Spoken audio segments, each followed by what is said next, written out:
سلام كبرات تخاتلتي حجاب استدالو علتا وزيناتات إثيوبيا حدش لقاح محتاتا حيلتا تግራይ نبهار دارن ጎንደርን مغربم جرمن دكتور تيدروس أدحانم كدقف مخانا محبرة بزعبا أب سودان زتقبره فتن علوا منقس زواتي مقلس حميتن كال انزدسس كغونيو ناي وتر تخاتلتي زا channel نمخان دما سابسكرايب كتقبرو بخبري عدمكم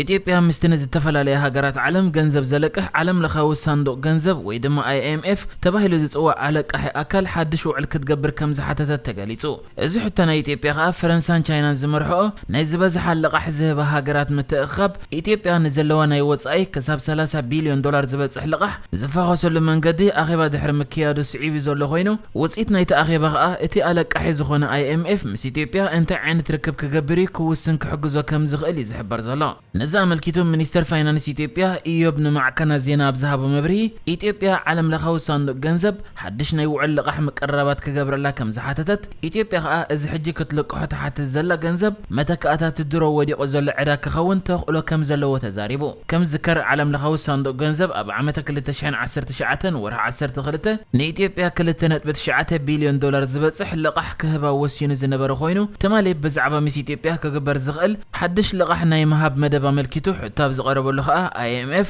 اتجزيه جينا يزول بمبالي مليسو اتي تشاينا فرنسان زمرحو زلو جوجلا على قحتي بمسرت تجوجلا عسرها بتمات هاجرات عالمنا زتسمى معلون دخاتات هاجرات بسنك صلوانا كورونا اب قطبان محجاز زبل مدب كوينو نيتيوبيا زلو عداون بخمي يفخوس كزاربو لي صنيحو منستر فاينانس اثيوبيا كم زحبرها اتم جوجلا على قحتي كساب حجي اب سمع كم زي بصحو غنا موداتا كبيد لقح زلون هاجرات نحاده وي كل عامتات كساب قطبان زمحايش عدا كي كفلا خصنحا زخل سمع كغبرو تثبيت كم زلي تزاريبو كم زفلت ابز اوان اثيوبيا بسنك كورونا كوم دما ابتا هاجر زلو زي مررغا قطب اب بالوتا اندا تصلو مصيو اواغا باطيرا زقبا بكر اي جمير زلو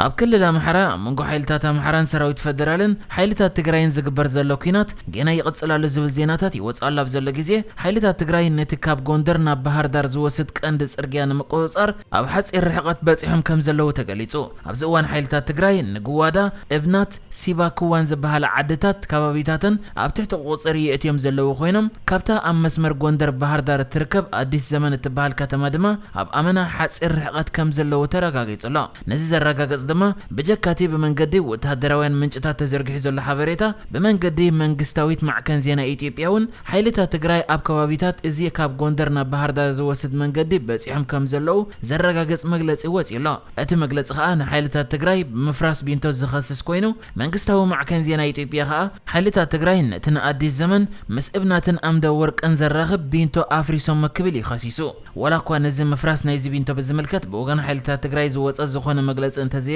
حيلتا تግራይ ገና ካብተን ጎንደርን ባህር ዳርን ዘራኽብ ቀንዲ ጽርግያ ኣብ ቀረባ ርሕቀት ከም ዘለው ተሓቢሩ እዚ ከምዚልን ኮለ ድማ መንግስቲ ትግራይ ነቲ ኣብ ዝሓለፈ ቀረባ መዓልታት ብመንግስቲ ኢትዮጵያ ኣብ ጉዳይ መካይን ሰብኣዊ ረድኤት ዝምልከት ዝወፀ መግለጺ መልሲ ሂብሎ መንግስቲ ትግራይ ብመንገዲ ቤት ጽሕፈት ዝምድናታት ትግራይ ኣብ ዘውፅኦ ዕላዊ መግለጺ ብመንግስቲ ኢትዮጵያ ዝቀረበ ክስታት ድሕሪ ምንጻጉ እተን ናብ ትግራይ ዝኣተዋ መካይን ከሳብ ሕጂ ዘይተመለሳሉ ምኽንያት ቀዳማይ ብሰንኪ ዘሎ ከበባ ዝተፈጥረ ዋሕደ ነዳዲ ካልኣይ ኣብ ልዕሊ መራሕትተን مكاين أم من قد بفتشت بدلات يورد مهلاو سالساي كاب تثبيت وصاي مجلس زيبلو أو كل العفار زقبر مدنواي نايتن مكاين رابع ما واحد جنزب كم زخونن بزولم معصاو ناي بانكتات كا مرحت مكاين واحد جنزب كم زقات قليص الله كم ذكر ودو حورات هاجراتون بزعبتن كاب تجراي زي تملسا مكاين سب أو ردئت زلو عقابتات قليص نيريو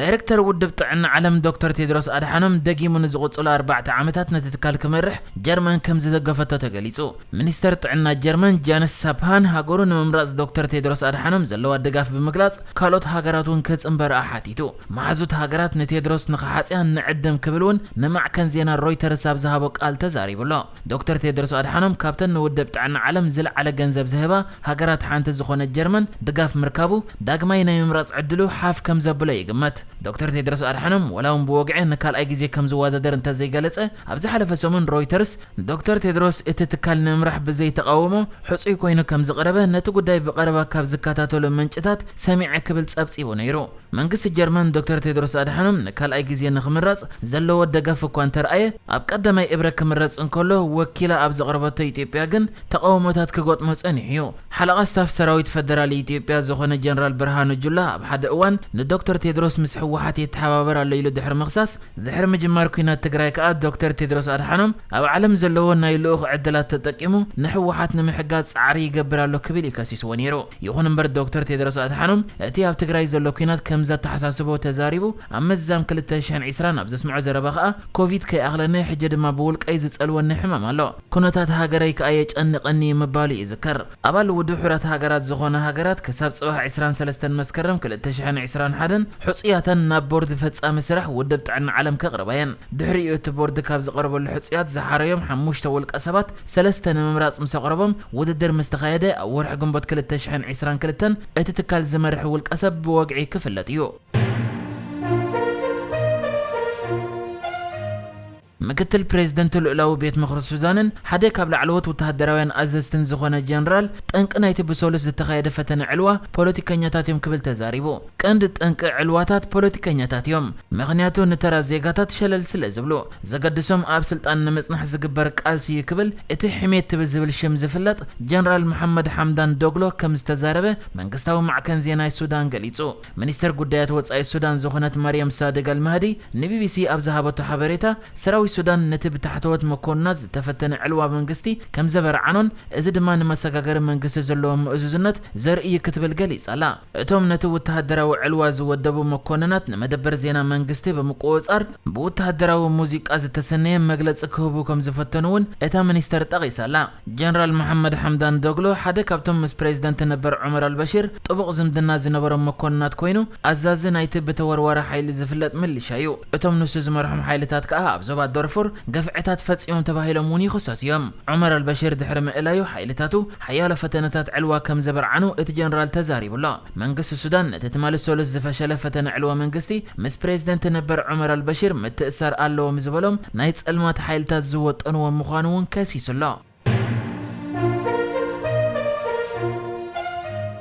ድሕርቲ ንብሪጣንያ ካብ ሕብረት ኤውሮጳ ዘውፅእ ብሬክሲት ተባሂሉ ዝፍለጥ መደብ ኣሜሪካ ምስ ብሪጣንያ ናጻ ናይ ንግዲ ውዕል ክትገብር ትኽእል እያ ክበሃል ድሕሪ ምጽናሕ ሕጂ ግና ፕሬዝደንት ኣሜሪካ ጆ ባይደን ሃገሩ ምስ ብሪጣንያ ናጻ ናይ ንግዲ ውዕል ክትገብር ዕድላት የብላን ክብል ምስ ቦሪስ ጆንሰን ኣብ ዋይት ሃውስ ኣብ ዝገበሮ ዝርብ ገሊጹ። እዚ ናይ ባይደን መግለጺ ከዓ ቤት ጽሕፈት ቀዳማይ ሚኒስተር ዓዲ እንግሊዝ እንኮ ኣማራጺና ምስ ኣሜሪካ ጥራይ ናጻ ናይ ንግዲ ውዕል መግባር እዩ ኢሉ ድሕሪ ምዝራብ እዩ። እዚ ይኹን እምበር ሚኒስተራት ብሪጣንያ ኣብ ክንዲ ዝተፈለየ ውዕል ምፍጻም ነቲ ድሮ ናይ ሰሜን ኣሜሪካ ናጻ ናይ ንግዲ ዞባ ምጽንባር ከም ኣማራጺ እዩ ዝትይሉ ምህላዎም ቢቢሲ ገሊጹሎ። ብጀካ እዚ ድማ ክልቲኦም መራሕቲ ኣብቲ ናይ 9 ደቓይቕ ርክቦም ብዛዕባ ሰሜን ኣየርላንድ ክሊማዊ ለውጥን ኣፍጋኒስታንን ከም ዘተዩ ተፈሊጡ። ኣብ መጻኢ ሙሉእ ናይ ናጻ ንግዲ ውዕል ብዛዕባ ዝግበረሉ ዕድላት እውን ከም ዘተዩ ተገሊጹሎ። እዚ ይኹን እምበር ክሳብ ዝመጽእ ሓፈሻዊ ምርጫ ዓዲ እንግሊዝ ምስ ኣሜሪካ ዝኾነ ውዕል ናይ ምግባር ዕድላት ከም ዘየለን ኣሜሪካውያን ድማ ቀለልቲ ተማጎተ ኣይኮንን ክብል